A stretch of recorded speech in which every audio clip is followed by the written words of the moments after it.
Bonjour, je m'appelle François Bunel et je suis le parrain de l'opération Donner à lire avec le Secours populaire.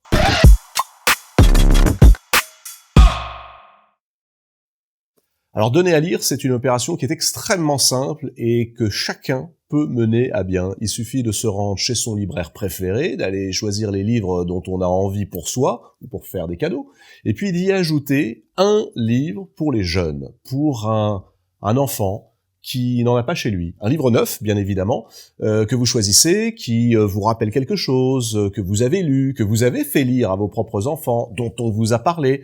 Et puis si vous n'avez pas d'idée, vous savez quoi? Vous demandez au libraire, parce qu'il a toujours de bonnes idées, le libraire. Vous l'ajoutez, ce livre, à vos achats, vous le payez, et des bénévoles du Secours populaire viendront ensuite le récupérer et l'offrir à un enfant qui n'a pas de livre neuf chez lui. Mais ma vie d'adulte n'existe que parce que j'ai lu enfant. Si j'avais pas lu enfant, je serais devenu, je sais pas moi, délinquant ou malheureux. Voilà. Ou alors un gibier d'alcool ou de psychanalyse. Voilà. Non, la lecture, enfant, c'est ce qui prépare la liberté de la femme ou de l'homme que vous allez devenir. C'est pour ça qu'il est absolument capital, très très jeune, de laisser les jeunes choisir leurs livres. Pas seulement de leur dire lisez, mais de les laisser déambuler, de les emmener en librairie, qu'ils se rendent compte de tout ce qui existe, et puis que leur œil s'attarde sur telle ou telle couverture, sur un titre, sur un résumé, sur des mots, et qu'ils choisissent. Et vous verrez que si vous faites ça, ils liront. On demande souvent comment faire pour que les jeunes lisent mieux. Bah, faut les emmener en librairie. Voilà. Et surtout, les laisser libres de choisir. Ah bah ça dépend, j'en prendrai plein.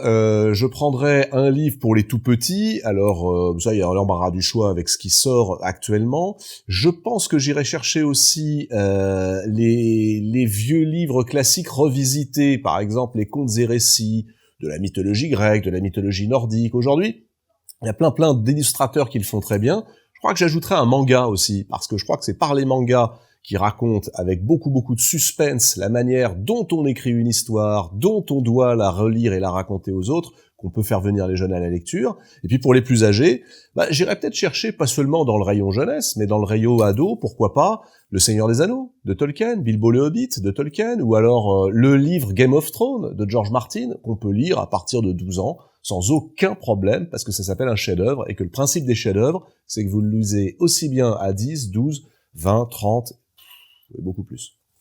Eh ben allez-y, faites-vous plaisir, faites plaisir aux autres. La lecture, c'est de la transmission. On vous demande juste une chose, c'est de choisir ce que vous allez transmettre. Parlez-nous de vous. Choisissez un livre qui vous ressemble et offrez-le à quelqu'un que vous ne rencontrerez jamais, mais parce qu'il aura lu ce qui vous ressemble, peut-être qu'il sera un petit peu comme vous plus tard.